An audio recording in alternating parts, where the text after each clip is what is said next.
Hey friends, I hope the morning's treating you well. I want to talk about Glyn Johns this morning, one of the all-time great producers. He recorded the Beatles, the Stones, the Who, the Faces, Led Zeppelin, the Eagles, and I've been reading his biography. It's really, really good. It's Glyn Johns, Sound Man.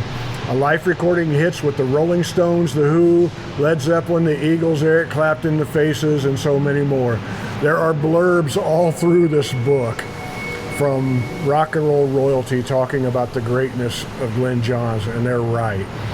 He spends some time in this book talking about Led Zeppelin's first album and Jimmy Page and John Paul Jones, and it's really, really interesting. He talks about being proud of it and going after the fact and playing it for Mick, Jagger, and George Harrison.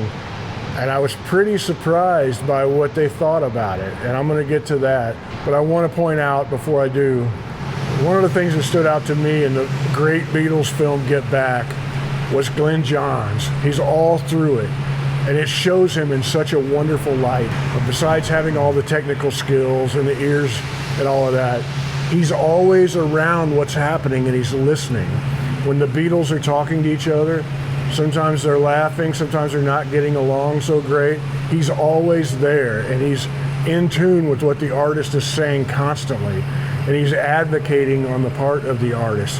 When they bring in when a new manager comes in, a new manager prospect that might have some shady intentions, you can see Glyn Johns understands that completely, more than the Beatles do, and he's trying to tactfully explain to them, you know, are you sure this is a good idea? Because there's boundaries that he doesn't want to step over, but he has their trust and he wants to do right for them. And you could just see all of these qualities making him like a wonderful people person. You can see why the artist trusted him and loved to work with him. Some of the greatest artists of the era. In the book, he talks about the very first time he ever met Jimmy Page. He said there was a local talent contest, and Jimmy Page was in his early teens, and he sat on the front of the stage with his legs swinging over, just dangling back and forth, playing an acoustic guitar, and said he was really, really good, and he might have won, and said nobody in the room had any idea that that kid would one day change the face of rock and roll. Once he got a little bit older, Glyn Johns and Jimmy Page used to see each other around London at gigs, and then Jimmy Page became the most sought-after session guitar player in London, and he did some sessions with Glyn Johns doing the recording. But they kind of lost track of each other once Jimmy Page joined the Yardbirds. And then one day, Glyn Johns gets this call from John Paul Jones, who was also the most in-demand session bass player in London at that time. So this is Glyn Johns telling the story in the book. I got a call from him out of the blue to tell me that he'd put together a band with our mutual friend John Paul Jones and a drummer and a singer that I'd never heard of. He explained that they had assembled enough material and it was their intention to make an album, hopefully with me. I was up for it, as Jimmy and I grew up in the same town and had been pals since the early 60s, and John had been the #1 session player in London for years. When I was an engineer, I would see him almost every day, and a nicer guy you could not wish to meet. Knowing that anything that these two had put together was bound to be pretty good. Understatement there. I turned up at Olympic a couple of weeks later, not having any real idea of what I was walking into. I was blown off my feet. The album that we made in the next 9 days was a landmark in rock and roll history, taking it to another level altogether. The sound they created, the arrangements they came up with, and the standard of musicianship were equally astonishing. Each session seemed to be more exciting than the last, as what they had prepared unraveled in front of me. All I had to do was press record, sit back, and try to contain the excitement of being in the same room with what was going on. So I'm sure if you're watching this, you've heard that album hundreds of times. And if you can imagine sitting back and hearing them playing Dazed and Confused live, first time you ever heard it. The stereo mix of this record is certainly one of the best sounding I have ever made, but the credit has to go to the band, as all I did was try to faithfully put down on tape what they were giving me. adding a little echo here and there to enhance the mood. At this time, Glyn Johns was working with just a who's who of rock bands. He'd go back and forth with the Beatles, the Stones, the Who, the Faces, just a lot of different really great acts that he's going, one day he's working on one album with one or the other. So right when he started this Led Zeppelin album, he just finished working on Rolling Stone's Rock and Roll Circus, and he had to go back and do some mixes, and he was excited about making this Led Zeppelin album. So he decides he's going to take an acetate to play this for them so they can hear this for the very first time.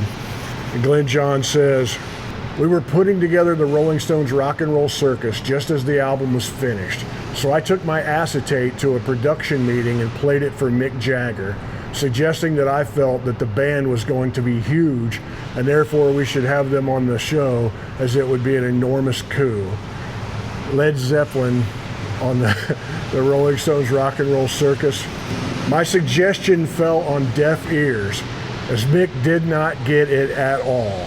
A couple of months later, I drug George Harrison to Olympic Studios on the way home from a Beatles session and played him the master tape with the same result. George Harrison did not get it either. I found this slightly disconcerting, as I could not understand why they did not get what was so exciting to me. Prior to this, I had always felt that we all had shared pretty much the same taste in music. Jimmy Page and John Paul Jones were from the same era with the same influences, and yet Mick Jagger and George Harrison openly disliked what they'd done, seeing no value in it at all. In any event, they were perfectly entitled to their opinion, and fortunately, a large portion of the record-buying population disagreed with them." Think about that. Mick Jagger did not like Led Zeppelin I when he heard that, and George Harrison didn't. Like, why do you think that is? Maybe you don't like Led Zeppelin at all, but why do you think they felt that way? I can see George Harrison as kind of a singer-songwriter kind of guy, and maybe he didn't like Led Zeppelin being the big riff band. Maybe I would think that Mick Jagger would be more likely to get it and like it, I would think, but it's possible, and I would think the most likely is maybe they just didn't like Robert Plant's voice. It's all right not to like Led Zeppelin, but I'm curious if Mick Jagger and George Harrison ever came around and enjoyed it. Tell me down below why you think they didn't like it. One of the great innovations that Glyn Johns was responsible for, is famous for, was he came up with a drum miking technique where he would use 3 microphones, and he did this with John Bonham originally, and it would just make the drums sound huge drums. And he talks about it in this book. There's a lot of talk amongst engineers about how it's done, and there's people much smarter than me that could go into it, but I figure, why don't we hear it from the man himself? Glyn Johns says, "It was on these sessions that I stumbled across my technique for recording stereo drums. It was a complete accident. I usually use 3 or 4 mics on drums, one over the top, one on the floor tom, and one on the bass drum, and one on the snare, which I very rarely use. Because we were always limited to the number of tracks available back in those days, drums would always be recorded on one track, and depending on the session, sometimes with the bass mixed with them. We had finished a basic track and had decided to overdub an acoustic guitar on it. I took one of the Neumann U67s that I had been using on the drums to use on the guitar, and having finished the overdub, I put it back on the drums in order to start the next basic track. When I lifted the faders to listen to the drums, I found that I had inadvertently left the microphone assigned to the track I had been using for the overdubs, which I had placed to the far left of the stereo." He panned that mic to the left. "As the other drum mic was in the middle, it spread the sound to the left, so I wondered what would happen if I put them left and right, and made the small adjustment of pointing the floor tom mic at the snare, making the 2 mics equidistant from it. The result sounded enormous, with the completely different perspective that stereo brings. It is completely unnatural to have the drums spread across the entire stereo picture, so I panned each track to half left and half right, ending up with the technique I've been using ever since. He says there's no question that if I had not been working with John Bonham and the extraordinary sound he was giving me, I wouldn't have spotted it, wouldn't have even noticed it. A prerequisite to this working is that you must have a drummer who gives you a good sound in the first place, as well as a pair of Neumann U67s or 47s or Telefunken 251. That's a big, important thing to say about John Bonham. John Bonham, and this is the thing with drummers of that era, they would mix themselves. They would play, and there's none of that going to the engineer and saying, can you turn up my kick drum a little bit, where everything's close mic. A drummer would mix themselves, and John Bonham was just a fabulous musician who understood that. And he's giving him this great sound, and all he has to do is record it. And Glyn Johns stumbled across this way to make everything explode. This is an important note from Glyn Johns.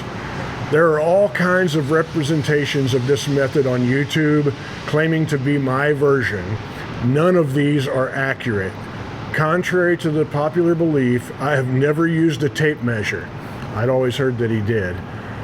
It is not that precise. It is just a matter of using common sense and believing it will work, making small adjustments depending on the kit, the balance the drummer is giving you, and what he's playing, or her.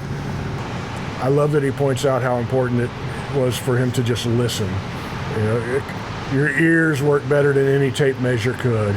Just move it until it sounds right. And Glyn Johns had fabulous ears, great ears. There's a lot that we can learn by studying people like Glyn Johns, successful people, but especially successful people in the arts, because the arts are so subjective, and we all need to define success for ourselves. But Glyn Johns rose to the top of the ranks of rock and roll producers. And one of the things that struck me, like a lesson from there, is there were times when he didn't really get something. Like he would go listen to somebody and he wouldn't get it, and then later he would change his mind. He would admit to himself that he was wrong at first. There was something there and he just didn't see it. One example of that was he went to see the Eagles, I believe it was in Vail, Colorado, early on, and he saw them live, and he didn't get it. He thought they were boring. This is really early when the Eagles were trying to get a record deal or whatever, was looking for a producer, and he didn't get it. He said they were boring, and just completely passed on the project.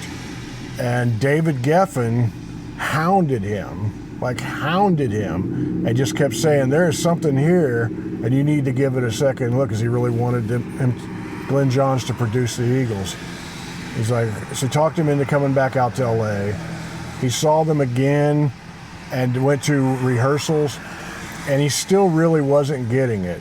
And he's kind of thinking, I'm gonna pass on this. And right as the rehearsal was ending, one of the Eagles starts playing something. I don't remember what song it was, but just an acoustic guitar, and everybody else starts singing with the person. So here's the Eagles harmonizing, and Glyn Johns said at that moment, I completely got it. Like, I completely understand what's special about this band, and did an about-face, and he produced their first album. And that's a hard thing to do, to admit that you were wrong or you just didn't get it. And he was doing the band a favor by, you don't want a producer that doesn't believe in what you're doing, that doesn't think there's something special and great about it. You definitely don't need that. And he was doing them a favor by passing on it. But management, you know, David Geffen was just so on top of it. He got him back in the room, and he changed his mind. Another example of that was Eric Clapton, where he didn't get that. They wanted him to produce Slow Hand, and he later understood what he was missing and produced that. And that's a good quality, to admit that you're wrong, admit it to yourself. As the information on the ground changes, he adapted and got on board with it. That's a great quality. So I really enjoyed this book, and I think you guys will like it. I think I got it for $3 or $4 on eBay. Got a used copy. It's a really nice broke-in book that feels good in your hands. This is the best feeling book in my hands that I've felt in a few years, and it shouldn't matter, but it does. It feels really good. But if once you guys tell me what your favorite Glyn Johns recordings are, productions or whatever, tell me the stuff that you like best, and I'm going to put up a video right here of me visiting John Bonham's grave and paying my respects. Once you guys check that out, and I'll see you somewhere down the road. Much love to you.